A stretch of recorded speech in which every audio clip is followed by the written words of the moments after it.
네, 이제 하나님 말씀 보겠습니다. 하나님 말씀은 사무엘하 2장 8절에서 11절까지 말씀인데요. 8절, 9절, 2절 말씀만 제가 봉독합니다. 사울의 군사령관 넬의 아들 아브넬이 이미 사울의 아들 이스보셋을 데리고 마하나임으로 건너가 길르앗과 아술과 이스라엘과 에브라임과 베냐민과 온 이스라엘의 왕으로 삼았더라. 아멘. 예, 우리는 지금 사무엘하 2장의 말씀을 좀 계속 살펴보고 있는데요. 2장 1절부터 7절, 우리가 어제 살펴본 말씀이 어떤 내용이었습니까? 유다 왕이 된 다윗의 이야기를 다뤘죠. 그는 이제 사울 왕이 죽었다는 소식을 듣고 그가 이제 어떤 행동을 해야 되는지 그의 선택이 중요한 시점이 됐습니다. 그때 그는 이미 사무엘 선지자로부터 왕으로서 기름 부음을 받았다는 자신의 어떤 독특한 특별한 신분을 기억하고 함부로 행동하지 않습니다. 어떻게 하나요? 하나님께 여쭌 겁니다. 그런데 그 여쭙는 질문이 좀 더 구체적이었죠. 내가 유다 한 성읍 가운데로 갈까요? 하고 여쭤보는 거예요. 내가 어떻게 해야 됩니까? 유다 한 성읍으로 가라. 그러면 어느 성읍입니까? 이렇게 물어보는 것이 더 맞을 것 같은데 다윗은 그렇게는 하지 않고 유다 성읍 어느 성읍으로 한 군데로 갈까요? 하고 여쭤보는 거예요. 그랬더니 가라. 그럼 어느 성읍으로 갈까요? 헤브론으로 가라. 이렇게 이제 하신 거죠. 그가 지금 좀 좀 기본적인 아주 기초적인 질문부터 했으면 좋았다. 이렇게 다윗의 이런 기도에 대해서 문제를 제기할 수도 있지만 중요한 포인트는 뭡니까? 하나님께 여쭈었다는 거죠. 그래서 하나님은 어떻게 보면 믿음의 조상 아브라함이 가나안 땅에 들어와서 정착해서 하나님께 예배하는 그 예배지로서 정착지로서 살았던 헤브론 땅을 그에게 허락하고 갈렙의 믿음의 사람 갈렙이 유다 지파였죠. 갈렙이 그 자신의 어떤 하나님이 주시는 기업으로 받게 된 헤브론 땅을 그가 하나님께 얻게 된 거죠. 어떻게 보면 믿음의 정통성을 그가 하나님의 권위로 갖게 됐다. 이렇게 말할 수 있는 거죠. 여러분, 그래서 어떻게 하나요? 다윗이 이제 유다의 왕이 됩니다. 그런데 유다의 왕이 된 그가 길르앗 야베스 사람들을 적극적으로 포용하는 거예요. 길르앗 야베스 사람들은 어떤 사람이었습니까? 사울에게 목숨을 걸고 사울의 시신을 거두었던 사울에게 충성했던 사람들이에요. 바로 그들을 적극적으로 수용하는 거죠. 너희 주 왕 사울이 죽었다. 그러나 내가 유다의 왕이 됐다. 내가 너희를 지켜주고 내가 너희를 이끌어 갈 것이다. 걱정하지 마라. 이런 멘트를 준 거죠. 어떻게 보면 이스라엘의 왕으로서 그가 넓고 적극적인 포용력을 가진 사람인 것을 드러낸 거죠. 오늘 이런 다윗의 모습과 달리 오늘 이 8절부터 11절 좀 짧게 제가 끊었습니다만 그 반대의 성향의 사람들이 오늘 등장합니다. 오늘 등장하는 이 이야기를 통해 주님이 우리에게 주시는 교훈을 함께 나눠보고자 하는데요.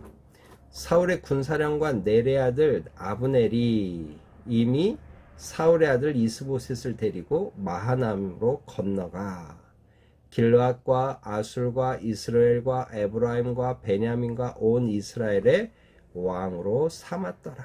지금 어떤 상황이에요? 다윗이 유다 지파의 왕이 되었다는 소식을 지금 접하고 있는 상황에 그 반대 진영에 어떤 결집이 있었다는 이야기죠. 그 반대 진영의 결집의 핵심이 누구입니까? 사울의 군사령관 넬의 아들 아브넬이에요. 이 아브넬이란 말은 넬의 아들이다. 이런 뜻이, 그러니까 넬의 아들인데요. 넬의 아들인데 아브넬이 넬의 아들입니다. 그런데 이 넬의 아들인 아브넬이 어떤 사람이냐? 사울에게는 조카뻘에 해당합니다. 그런데 또 하나의 문제는 이 아브넬이 사울의 군대 장관으로서 아주 혁혁한 공을 많이 세웠겠죠. 그래서 군대 장관으로서 역할을 감당하고 군의 지금 핵심적인 통수권자로서 자리 잡고 있는 상태예요. 여러분, 그런데 그가 어떤 사람입니까? 오늘 성경은 아브넬의 약점을 우리에게 보여줬어요. 그게 다윗에 의해서 그의 약점이 드러난 사건이 있었던 거 기억나시죠? 예, 다윗이 자기를 쫓아오는 다윗의 진영에 밤에 예, 습격을 합니다. 물론 그들을 죽이려고 습격한 게 아니라 밤에 그들이 자고 있는 그때 야밤에 침입을 하죠. 그리고 사울의 예, 물병과 창을 가지고 나오는 거예요. 그리고는 다윗이 외칩니다. 너 아브네라, 네가 이스라엘의 군대 장관이 아니냐. 사울의 임금의 생명을, 네 생명을 대신해서 지켜야 될 자가 아니냐. 그런데 야밤에 사울을 죽일 수 있는 사람, 죽이려고 했던 사람이 들어갔다. 너 뭐냐? 이렇게 한번 얘기했던 그 사건 기억나시죠? 하나님이 모든 사람을 재웠습니다. 하나님이 분명히 그렇게 말씀하셨어요. 그러니까 아브넬도 어쩔 수 없이 하나님의 어떤 큰 섭리 가운데 잠을 깰 수가 없었겠죠. 그러나 여하튼 또 아브넬은 그런 부분에 대해서 하나님께 책임을 돌릴 수는 없는 거죠. 자기가 지금 군대 장관으로 왕을 호위해야 되는 군 최고의 어떤 책임자로서 자기 역할을 충분히 감당하지 못한 거예요. 그런데 또 블레셋의 싸움에서 사울과 사울의 아들들은 장렬하게 전사했는데 자기는 살아남아 있어요. 그럼 이게 또 우리로 하여금 많은 생각을 하게 하는 대목이죠. 뭐 다 죽어야 될 이유가 어디 있어요. 사는 사람은 살아야겠죠. 우리가 이렇게 말할 수 있죠. 그런데 오늘 이 아브넬이 자기의 속마음이 드러나는 겁니다. 어떻게 하고 있어요 지금? 아브넬이 사울의 아들 이스보셋을 데리고 마하나임으로 건너갑니다. 그리고는 이 지역 이름이 나와요. 길르앗, 아술, 이스라엘, 에브라임, 베냐민, 온 베냐민과 온 이스라엘의 왕으로 삼았더라. 주객이 바뀐 거죠. 사울의 아들 이스보셋이 아브넬을 앞세워서, 그죠? 아브넬을 앞세워서 이스라엘의 왕이 됐다. 이게 아닙니다. 아브넬이 이스보셋을 데리고 지금 완전히 주객이 바뀐 거예요. 여러분 이제 이후의 이야기가 더 이 아브넬이 막강한 권력자가 됐구나라는 걸 우리가 보여주는데요. 볼 수 있는데요. 포인트는 어디 있습니까? 예. 오늘 이 아브넬은 어떻게 보면 다윗의 군대 장관으로서 다윗에게 절대 충성하지 않았던 것이 분명합니다. 그리고 오늘 그 다윗이 사울의 진영에 밤에 침입해서 물병과 사울의 창을 가지고 나올 때 아브넬을 직격해서 야단을 치는 것은 아브넬이 어떻게 보면 자꾸 사울을 꼬드겨서 다윗을 죽이려고 했다고 볼 수 있는 여지도 있는 거예요. 그죠? 그럴 여지도 있는 겁니다. 어떤 개연성이 있는 거예요.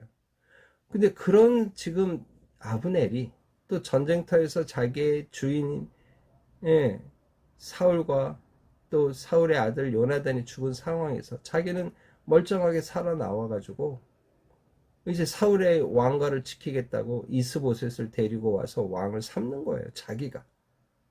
여러분 이게 지금 우습다는 거예요. 오늘 다윗은 어떻게 합니까? 하나님께 여쭤봐요.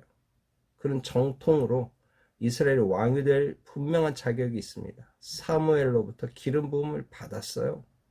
그런데도 불구하고 그는 하나님 내가 어떻게 해야 됩니까? 유다의 한 성읍으로 갈까요?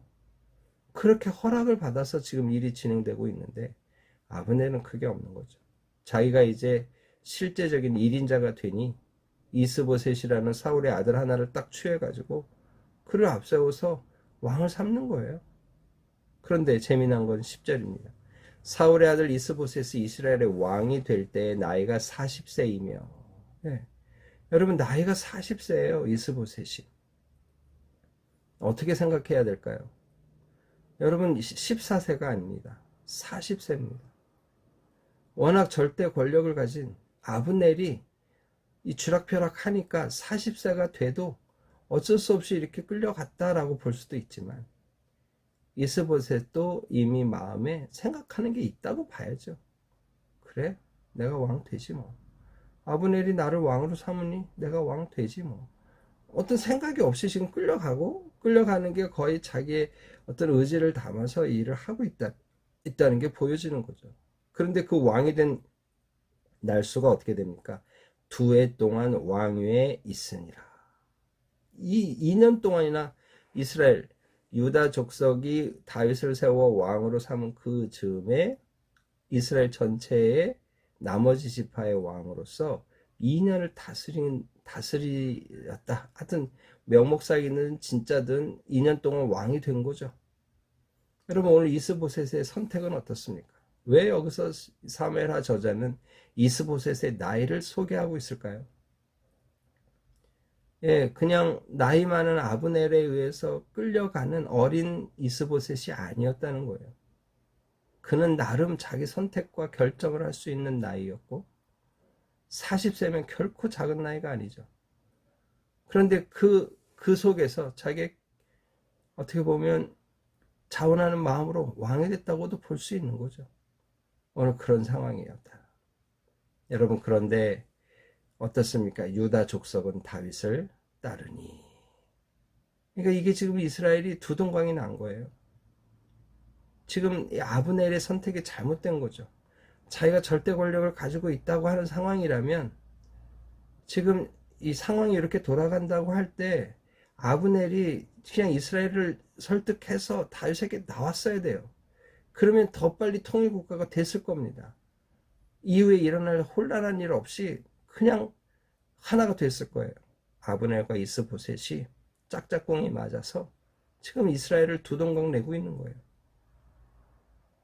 그런데 문제는 뭡니까? 11절이에요. 다윗이 헤브론에서 유다 족속의 왕이 된 날수는 7년 6개월이더라. 여러분, 이게 무슨 얘기일까요? 오늘 유다 족속이 다윗을 세워 왕이 되는 그 즈음에 이스보셋이 왕이 된 날수가 2회래요. 그런데 유다 족속의 왕이 된 다윗의 날수는 7년 6개월이래요. 5년 6개월의 이 차이는 어떻게 해석할 수 있을까요? 이건 좀 쉽지 않습니다. 예. 그러니까, 이스보셋이 나중에 우리 뒤에 살펴보겠습니다만 죽습니다. 죽는데, 죽고 난 이후에 또 여러 가지 상황이 벌어져요. 아브넬을 중심으로 또 이스라엘과 또 다투는 일들이 벌어지고, 예. 아마 그런 상황들을 거쳐서 5년 6개월의 세월을 지낸 후에 다윗이 비로소 이스라엘 전체의 왕이 됐다. 이제 이렇게 우리가 추측할 수 있는 거죠. 그런데 포인트는 어디에 있습니까? 다윗이 지금 이스보셋을 죽이해서 왕이 된 2년이 지난 후에 그렇다면 바로 왕이 돼도 늦는 거죠. 사울이 죽어서 유다 지파의 왕이 되면서 동시에 그냥 이스라엘의 왕이 돼야 되는데 이스보셋이 왕이 돼서 북쪽으로 남쪽으로 북왕국 남왕국으로 나눠져 있어요. 2년을 보내요. 이스보셋이 죽었어요. 또 5년 6개월을 보내요. 그리고 나서 왕이 되는 겁니다. 왜 하나님은 이렇게 다윗을 왕을 삼는 일을 지연하고 연기하고 또 미루셨을까요? 여러분, 이게 또 오늘 우리가 고민하고 생각해야 될 지점인 거죠. 아직 하나님의 때가 되지 않은 거예요. 다윗에게는 하나님의 어떤 연단의 시간이 더 필요했다고 밖에 말할 수 없는 거죠. 예. 요셉이, 그죠? 애고방 바로의 이 술장관의 꿈을 해석해주고 술장관이 다시 그 장관직을 복직하고 나면 자기가 이 감옥에서 나올 줄 알았어요. 웬걸요? 술장관이 2년 동안 그 감옥의 모든 세월을 잊어버립니다. 2년을 더 요셉은 보내야 되는 거였어요. 연단의 시간을 보내야 되는 것이었던 거죠. 그래서 그 부분을 시편 105편은 이렇게 설명하고 있습니다. 18, 19절이에요. 그의 발은 착고를 차고 그의 몸은 쇠사슬에 매었으니 곧 여호와의 말씀이 응할 때까지라 그의 말씀이 그를 단련하였도다. 그 2년 플러스 2년까지 그가 더 단련을 받아야만 했다는 거예요. 오늘 다윗의 이 5년 6개월 플러스 2년, 오늘 그 세월을 7년 6개월을 더 지내야 했다. 이게 하나님의 뜻이었다. 다윗에게는 얼마나 다윗 입장에서는 답답했을까요? 그러나 하나님의 시간표대로 가야 했다는 거죠. 여러분, 오늘 짧은 말씀이지만 오늘 우리가 깊이 생각해야 될 중요한 두 가지 교훈이 있습니다. 하나는 하나님의 뜻에 위배돼 인간의 욕망대로 움직이는 아브넬과 이스보셋의 모습을 통해 오늘 우리는 그렇지 않은가 돌아봐야 되는 거죠. 또 하나님의 시간표는 지켜지는 거라는 거예요. 유다 지파의 왕이 되고 바로 이스라엘의 왕이 되면 좋으련만 하나님은 7년 6개월을 보내셔야 했던 거예요. 다윗을 더 연단하셔야 했다는 거죠. 오늘 이런 하나님의 시간표가 오늘 우리 가운데 있을 수 있다는 걸 기억하고 오늘 하나님 앞에 더 엎드리며 하나님의 뜻을 구하며 하나님 앞에 엎드려 하나님의 영광을 돌리는 우리 모두가 되기를 주님의 이름으로 축복합니다. 다 같이 기도하겠습니다.